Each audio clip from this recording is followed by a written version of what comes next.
1 रुपए कमाओ, 1.25 रुपए खर्च होता हो, पैसा हाथ में नहीं दिखता हो, तो शिव महापुराण में बड़ा सुंदर वर्णन किया गया। से दीप महत्वता, घर में 2 दिए हमेशा रखना चाहिए, घी का दिया हो चाहे तेल का दिया। ज्यादा से ज्यादा दियों को बदलना नहीं चाहिए। जैसे मालूम पड़े आज ये वाला दिया लगा दिया, फिर 15 दिन चला उसको फेंक दिया, दूसरा दिया लगा दिया। शास्त्र कहता है, शिव महापुराण कहती है, जिसके घर में दिया एक लेता है और वही दिए में निरंतर बत्ती लगती रहती है, तो उसके घर में संपदा की वृद्धि होती रहती है। दिया ज्यादा नहीं लगता, संपदा की। बेलपत्री के पेड़ के नीचे सोमवार के दिन किसी ब्राह्मण को यदि या ब्राह्मण के बालक को खीर का भोजन करा दिया जाए, और यदि ये भी नहीं करा सकते तो सोमवार के सोमवार शाम के समय अगर बेलपत्र के पेड़ के नीचे घी का दिया लगाकर आए, 5 सोमवार लगाकर आइए, अपने आप लक्ष्मी में बरकत बनना चालू हो जाती है, संपदा बनना चालू हो जाती है। क्यों? रुद्राक्ष का वृक्ष भगवान शंकर के नयन अश्रु से बना है, और बेलपत्री का वृक्ष माता पार्वती के नयन अश्रु से। इसलिए बेलपत्री के पेड़ के नीचे शाम को दिया लगाने से लक्ष्मी की प्राप्ति होती है। व्यापार नहीं चलता तो लक्ष्मी आती है, कहीं पैसा डूब गया तो लक्ष्मी प्राप्त होती है। हजारों लाखों गुना पुण्य बेलपत्री के पेड़ के नीचे की मिट्टी का शिवलिंग बनाकर पूजन करने से प्राप्त हो जाता है। हजारों लाखों गुना पुण्य। जिस लड़का लड़की का विवाह नहीं होता, बेलपत्री के पेड़ के नीचे शिवलिंग का निर्माण कर कर, उसका पूजन कर कर, आराधना कर कर, घी का दिया लगाकर शंकर भगवान के शिवलिंग का विसर्जन शाम के समय करे। एक घी का दिया मंदिर से विसर्जन के बाद आकर फिर बेलपत्री के पेड़ के नीचे लगाए, और बेलपत्री के पेड़ के नीचे लगाकर 7 परिक्रमा बेलपत्री के पेड़ की कर ले। झोली पसार कर प्रणाम करके बेलपत्री के पेड़ के नीचे की मिट्टी को सिर पर लगा ले और चले जाए। 3 से 4 महीने के अंदर उसका विवाह पक्का हो जाता है। मार ये साधारण नहीं है। लक्ष्मी तू इसके नीचे निवास है, इस बेलपत्र के नीचे तेरा निवास है, तू यहां रहे। पहले भी कथाओं में करा है, कैसी भी रोग हो, कैसी भी बीमारी हो, बस निवेदन इतना है, अगर ज्यादा बीमारी घेर कर रखी है, 1 लोटा पानी, कलश में जल, थोड़ा दूध, और जो व्यक्ति बीमार है उसका वस्त्र उस लोटे को छूला, एक बेलपत्र उसमें पटक दो, और शंकर भगवान पर, शिवलिंग पर, कोई भी शिवलिंग जो मंदिर में हो, चाहे वो गुप्तेश्वर शिवलिंग हो, कुबेरेश्वर हो, महेश्वर हो, बटकेश्वर हो, पिपलेश्वर हो, नर्मदेश्वर हो, सोमेश्वर हो, नागेश्वर हो, धनेश्वर हो, हरीश्वर हो, कोई भी शिवलिंग जो आपके नजदीक में हो, जो मंदिर आपके पास में है, 1 लोटा पानी ले जाकर जो बीमार है उसके नाम से नाम और गोत्र बोलकर शंकर को समर्पित कर दो। महाराज, मुझे पूर्ण विश्वास है मेरे शिव पर, आराम लग जाएगा। लगभग आधा घंटा, 1 घंटा, 2 घंटा। शंकर को 12 महीने शिवरात्रि आती है, हर महीने शिवरात्रि आती है। किसी भी महीने की शिवरात्रि को यमुना का जल और गंगा का जल दोनों एक साथ जब चढ़ाते हैं तो मनुष्य की मनोकामना 3 महीने के अंदर पूरी हो जाती है। महाराज, 3 माह। इसलिए आज भी लोग मानसी गंगा के तट पर जो चकलेश्वर महादेव हैं, उनको जल चढ़ाने के लिए यमुना जी का जल कावड़ में भर कर ले जाते हैं। कावड़ में कहां लेकर जाते हैं? चकलेश्वर महादेव पर। यमुना मथुरा से जल गोवर्धन लेकर जाते हैं, चकलेश्वर महादेव, चकलेश्वर महादेव यमुना का जल लेकर जाते। शास्त्र कहता है, मानसी गंगा के तट पर गिरी गोवर्धन जी की परिक्रमा में जो मानसी गंगा पड़ती है, मानसी गंगा के तट पर चकलेश्वर महादेव विराजमान है। यमुना जी का जल भरकर जो प्रदोष के दिन चकलेश्वर महादेव को 3 बेलपत्र, 1 शमी का पत्र उसमें कलश में डालकर, 7 चावल के दाने उसमें डालकर, जिस व्यक्ति से पैसा लेना हो वो नहीं दे रहा हो, रुपया अड़ गया हो, कहीं व्यापार में डूब गया हो, धन नहीं आ रहा हो, वो जल जो शंकर जी को, चकलेश्वर महादेव को समर्पित कर देता है, उसका धन गया हुआ 6 महीने के अंदर उसके पास वापस प्राप्त हो जाता है। चकलेश्वर महादेव। मैं फिर निवेदन करूंगा, जीवन में अगर दुख है, तकलीफ है, कष्ट है, कष्ट है ज्यादा, तो शमी वृक्ष की 108 पत्तियां, 133 पत्तियां, 111 पत्तियां, शमी वृक्ष की पत्तियों को लो, शंकर भगवान पर समर्पित करो, फिर जल चढ़ाओ, फिर समर्पित करो, फिर जल चढ़ाओ, फिर समर्पित करो, फिर जल चढ़ाओ।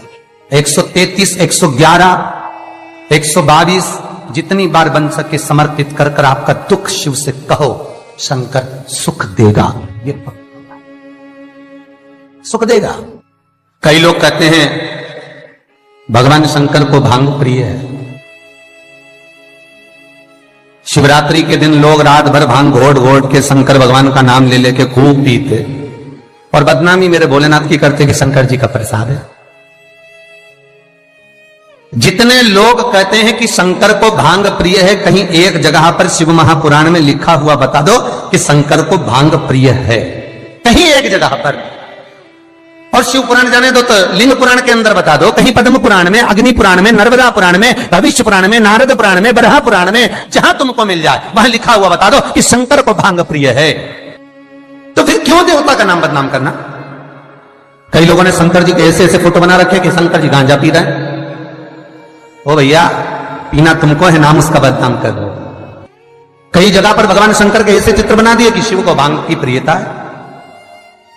बेलपत्र यदि लक्ष्मी प्रदान कर रहा है, बेलपत्र यदि आपको संपदा प्रदान कर रहा है, तो शमी पत्र आपको वैभव प्रदान कर रहा है। शमी पत्र आपके जीवन में सुख का अनुभव करा रहा है। शमी पत्र आपके जीवन में अटके हुए काम को सिद्ध करा रहा है। वैभव, कार्य सिद्धि, सुख, ये शमी पत्र प्रदान करता है। इसीलिए बेलपत्र तो केवल भगवान शंकर को चढ़ती है, बेलपत्र गणेश जी को चढ़ती है, देवी को बेलपत्र, और शमी पत्र एक ऐसा पत्र होता है, 33 कोटि देवता शमी पत्र को पाने के लिए, 33 कोटि देवता शमी पत्र के सुख का आनंद पाते हैं। ऐसा 33 कोटि देवता। शमी का पौधा कब भगवान शंकर के शरीर से प्रकट हुआ? बेलपत्री का पौधा तो माता पार्वती के नयन अश्रु से प्रकट हुआ, रुद्राक्ष का पौधा भगवान शंकर के नयन अश्रु से प्रकट हुआ, और शमी का जो पौधा है वो उमा और महेश। जब माता पार्वती का एक अवतार हुआ था, उमा अवतार, जब माता पार्वती उमा अवतार लेकर प्रकटी थी, तब भगवान शंकर महेश्वर बनकर प्रकटे थे। और उमा और महेश्वर का जब मिलन हुआ, और मिलन होने पर दोनों की दृष्टि एक जगह पर पड़ी, पड़ने पर एक पौधा उत्पन्न हुआ, वो शमी का पौधा है महाराज। शिव महापुराण में वर्णन करा, स्वयं शंकर से, स्वयं शंकर भी सम्मुख में है। और अगर शिवलिंग की आप आराधना कर रहे हो, भगवान शंकर की अगर आप आराधना कर रहे हो, तो शिवलिंग की महत्वता पूर्णता में होगी महाराज। क्यों? शंकर मिलने आएंगे तो अकेले हैं, पर शिवलिंग की आप आराधना कर रहे हो तो ब्रह्मा, विष्णु और महेश, ये तीनों उसी में है। एक शिवलिंग में, आपको पहले भी कहा है कि शंकर का शिवलिंग जो होता है, उस शिवलिंग में नीचे का भाग ब्रह्मा है, मध्य का भाग विष्णु है, और ऊपर का भाग शिव है। उसी शिवलिंग में स्वयं मां जगज्जननी जगदम्बा विराजी है, उसी शिवलिंग में गणेश विराजे हैं, उसी शिवलिंग में कार्तिकेय विराजे हैं, उसी शिवलिंग में भगवान शंकर की 5 लड़कियां जया, विषहरा, शामरीबारी, दो-तनी देव, ये विराजी हैं। उसी शिवलिंग में शंकर भगवान की छोटी लड़की अशोक सुंदरी विराजी है। संपूर्ण परिवार और 33 कोटि देवताओं का जो आराध्य देव है ब्रह्मा, विष्णु, महेश, वो तीनों शिवलिंग में है। ये पूरे भूमंडल पर, ये पूरी पृथ्वी पर शंकर जी की बड़ी बड़ी मूर्तियां नहीं मिलेंगी मंदिर के अंदर। राम जी की मूर्ति मिलेगी, भगवान कृष्ण की मूर्त मिलेगी, जगदम्बा दुर्गा भवानी की मूर्त मिलेगी, दत्त भगवान की मूर्त मिलेगी, शनि महाराज की मूर्ति मिलेगी, नरसिंह भगवान की मूर्ति मिलेगी, पर भगवान शंकर की कोई मूर्त मंदिर के अंदर नहीं। शंकर का शिवलिंग मंदिर के अंदर मिलेगा। क्यों? क्योंकि शंकर कहते हैं मेरे लिए ब्रह्मा, विष्णु, सारे देव मेरे अपने हैं, मैं इनको छोड़ नहीं सकता, वो मुझ में रमे। पार्वती मैया कहती है भोलेनाथ में समा। दुनिया के लोग कहते हैं, मेरे पास में अभी कुछ समय पहले नारद जी आए थे, नारद जी ने कहा क्यों उस भंगेड़ी से शादी करते हो, क्यों उस गंजेड़ी से शादी करते हो? तो क्या आप भांग खाते हो? क्या आप भांग खाते हो? शंकर भगवान बोले नहीं पार्वती, दुनिया खाती है, मुझे तो भोग लगाती है, तो तुम कुछ बोलते क्यों नहीं हो? कि दुनिया के लोग तुम्हारे सामने भांग रख देते हैं और तुम कुछ बोलते हैं? अरे पार्वती, क्या बताऊं, समुद्र मंथन में जब विष निकला, उस विष को मैंने पिया, पीने के बाद मेरे मुख से कुछ बूंदे जमीन पर गिर गईं। कैलाश पर्वत पर बूंदे गिरी, सांप और बिच्छू ने ले ली, कुछ बूंदे जमीन पर गिर गई, जिससे पौधा उत्पन्न हो गया भांग का। कोई दर्शन करने कैलाश पर आ गया, भांग लगी हुई देखी तो काट काट के ले गया, मेरे चरणों में पड़ी थी तो सोचा प्रसाद होगा, ले गया, घोट घोट के मेरे को भी पिलाए, खुद भी पी जाए। पर मुझे भांग प्रिय नहीं है। पार्वती, मुझे भांग की प्रियता नहीं है। पार्वती, मैं क्यों नशा करूंगा? तो पार्वती बोलती है, दुनिया के लोग कहते हैं आप तो नशेले हो। भगवान शंकर बोले, हाँ नशा तो करता हूं, पर किसका? राम नाम और कृष्ण नाम। शंकर जी की कथा कहती है कि भांग घोट के, भांग पीस कर शंकर का श्रृंगार करो।